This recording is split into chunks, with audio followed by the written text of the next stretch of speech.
Good morning to the committee members present here.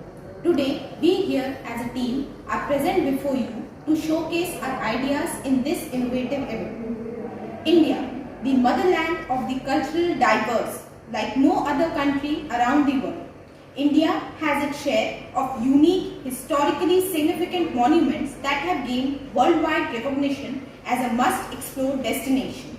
But many of us present here encountered one difficulty: purchasing a ticket at the monument or museum, standing in long queues outside the ticket counter, problems due to increase in footfalls. Some monuments do serve with online ticket, but these online tickets are being purchased in bulk by black marketers and then being resold outside monument or museum at premium prices. So now we welcome you to the next normal, the new reality emerging from the ongoing problem, that is a ticketless entry system to monuments and museums, digitizing at speed and scale. Now, let's suppose that there are many websites which have already developed such system, whereas there are few who have practically deployed this kind of system, but the main catch in our idea is a compatibility and user-friendly website from both ends, tourist end and staff end. Digitalized tracking, that is, once the user enters the monument museum, the staff member would be acknowledged. The purpose of our project is to make a software which, when installed in any monument museum or any heritage site, diminishes the requirement of any kind of paperwork, saving time and enhancing speed. Product and project overview. Project overview. Issuing electronic tickets with a QR code for electronic verification and validation of the tourist user. Electronic system for the validation of ticket with QR code reader. Secure access to the software, differentiate depending on the type of operator. Identification of ticketing operators, record of all the operation carried out. Unlimited number of points of sale, can book, purchase and make changes if required anytime 24 hours a day.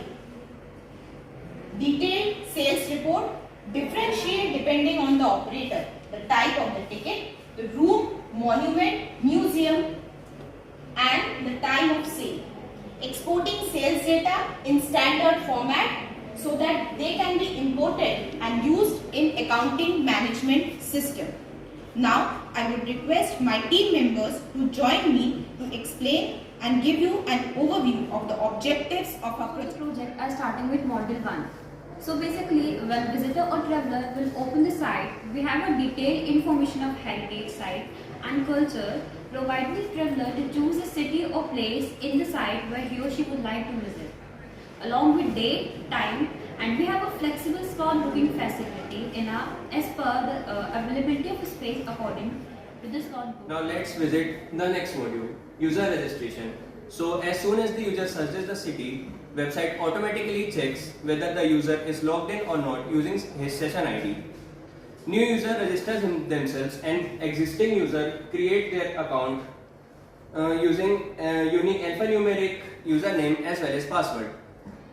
Detailed information of tourist. In order to book the ticket, user has to provide the following details: his full name, date of birth, gender, primary phone number, secondary phone number, valid email ID, Aadhaar card number as well as photograph of the same, and user can add his companion's details if he is traveling with his family or his friends.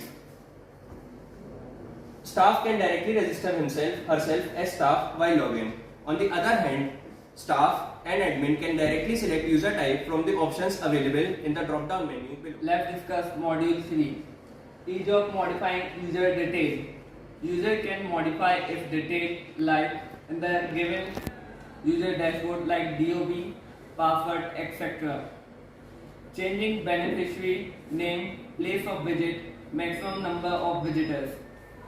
Admin can increase or decrease maximum number of visitors that can be visited in a particular heritage or museum.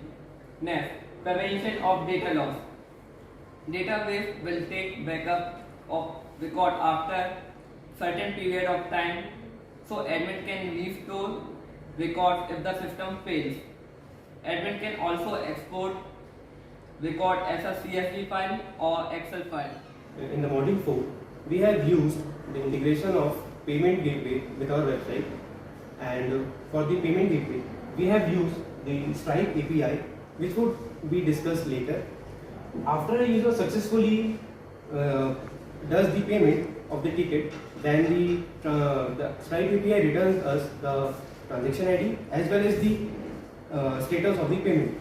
Now, with the help of that transaction ID and the user's Aadhaar card number, we will generate a QR code, and the same QR code will be sent to the user's email ID as well as it will be readily available for the user to download it.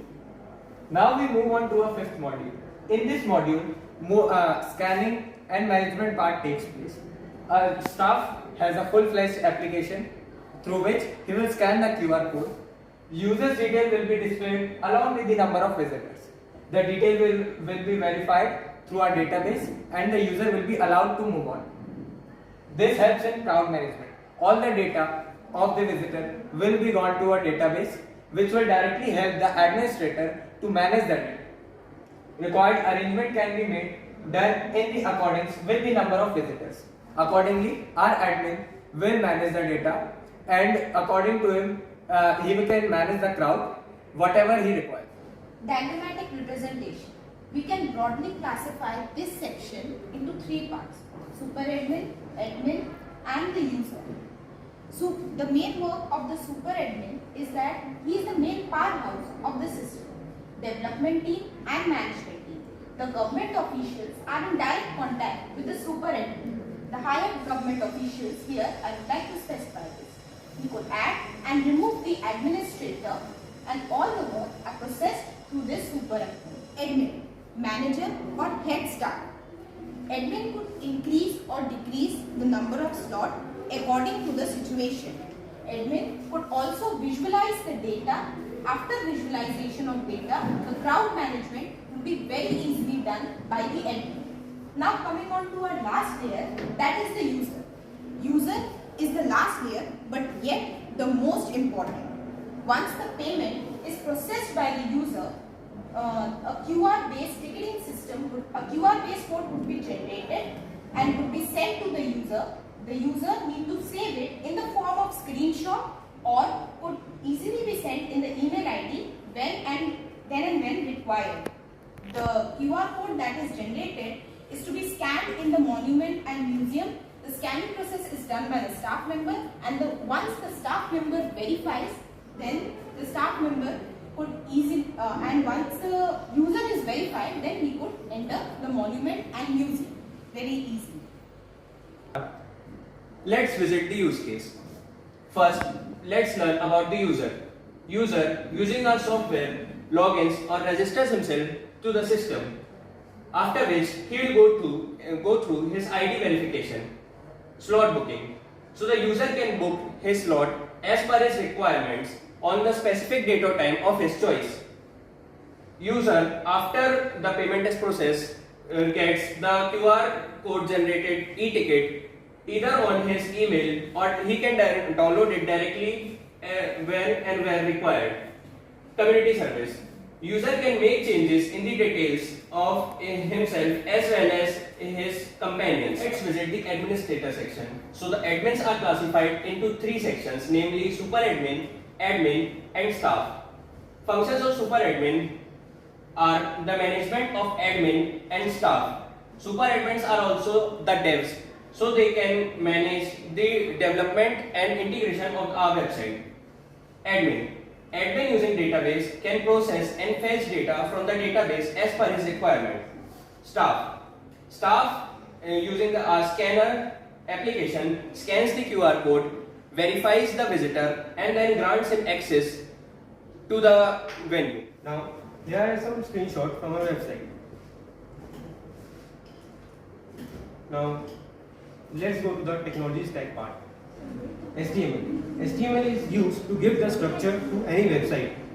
CSS, that stands for Cascading Styling Sheet, that is used for styling purpose for the website. Bootstrap. Bootstrap is a framework of CSS only. JavaScript. JavaScript is a very popular scripting language which adds behavior as well as interactivity in the website. QR Code.js. It is a very popular JavaScript library which basically generates the QR code when given certain parameters. HTML5 QR Code.js. It is also a very popular JavaScript library used to provide a module for scanning the given QR code within the website. Chart.js. Chart.js is a very popular JavaScript library used for data visualization part, and it provides the data in formats such as histogram, pie chart, bar, etc. In the backend part, technology that we are used, Node.js, which is a runtime that allows JavaScript to run outside of the browser. Express.js is a very popular backend framework of JavaScript that is used to process data, making payment, connecting to the databases, etc. MongoDB, a very popular NoSQL database that stores data as the JSON object. It is very scalable, flexible, and used for fast development. Next is the Script API. It's a very popular payment gateway that allow us to make payments based on different payment methods like UPI, credit card, debit card, etc. So dependencies basically are the minimum requirements to use the software or the site. So decent camera should be available to the staff. Minimum 5 megapixel is preferred. Soft copy or Aadhaar in any format or as a photograph should be available with the user. Permission to use Uday Aadhaar is also available with the site. Now we come to our most interesting part of our presentation. This exactly shows our future capabilities of our system.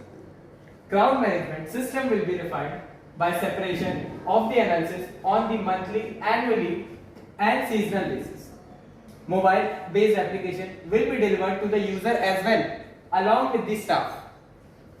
Rating and review system will be added where user can share his overall experience. AI based recommendation system. Mark my words, AI based recommendation system for a business model based on rating, review as well as user booking history will be added to our project. This will directly impact the business of a particular site or a museum. Unique selling point USP is that once our website is deployed in any monument, museum or heritage site, it will serve three purposes at one go. That is crowd management plus staff management plus accounting management. With all these three at one go, the inner infrastructure of any monument, museum or heritage site will be so well developed. Thank you to the committee members and colleagues. We hereby conclude our presentation. On behalf of my team, Encryptors.